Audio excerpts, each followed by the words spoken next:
Everyone, everyone gets a trophy. When my son was in pre-K, the teacher would hand out participation awards to the students. It didn't matter if they sat in class eating crayons all year. They all received a prize. It was about making these kids feel good and giving them a sense of accomplishment. By the time he had reached the fourth grade, I became a bit concerned about these awards. They were cute in the beginning, but the students were beginning to move into some serious coursework, and I just did not see the point continuing to hand out participation awards to kids who were not performing at their grade level, nor to their full potential. In the fifth grade, my son comes home upset. I asked him what was bothering him, and he handed me his report card. His grades were less than satisfactory, and I was thinking he was going to tell me that his lackluster performance was the reason why he was so angry. Well, I was completely caught off guard when he didn't mention the grades and focused on the fact that he had not received his award for going to school. Somewhere along the line, he believed that despite the poor grades, his presence should have been enough to garner some token appreciation from his teacher. I went over the parenting checklist in my mind to figure out where I missed it. When my son was in the first grade, I sat him down and I spoke to him about the importance of getting good grades. I had that conversation. We talked about aiming high and giving it your best. We had an inspirational discussion about possessing the mindset of a winner, and yet I found my kid, standing in front of me whining because he didn't get a piece of paper thanking him for attending class. Now, there are many men and women whom I communicate with daily that remind me of the experience I had with my son when he was in the fifth grade. If they are not recognized for every little insignificant thing they do, they throw a tantrum.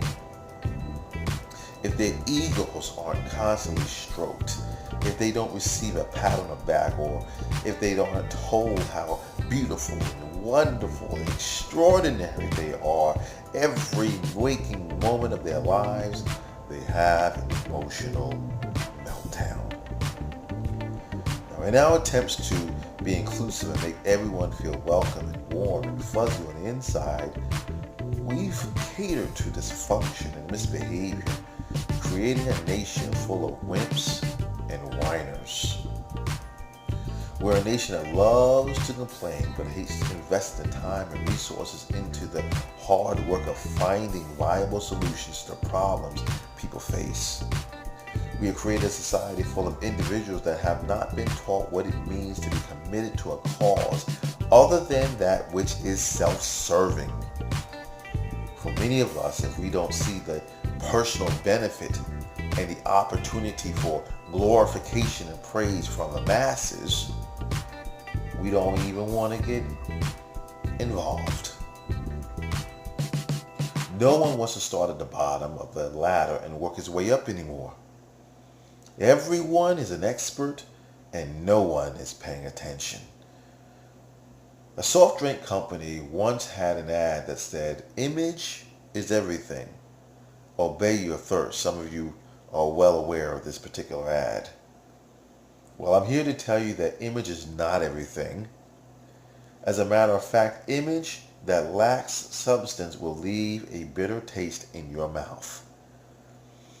I know that may sound harsh to some, and I may get some backlash for making this statement, but losers do not deserve recognition and awards. Awards are reserved for winners. Awards were designed to celebrate personal and corporate achievement and promotion. Awards are supposed to be given to those individuals that have either met or surpassed the necessary requirements for receiving honor. If that's too complicated, let me break it down to you a bit further for your comprehension. Awards should not be handed out just to make people feel good or look good. Today, it seems as if everyone gets an award for something. We have attendance awards for being present. Doesn't matter if you did anything while you were in attendance, we are going to find a way to give you an award. There are even some who argue that we should award those in last place. The philosophy here is that it will inspire those who come in last to work a bit harder and reach for higher goals. The fact is that many of us fail to reach our full potential because we set our standards too low. We need to be honest with ourselves and with each other.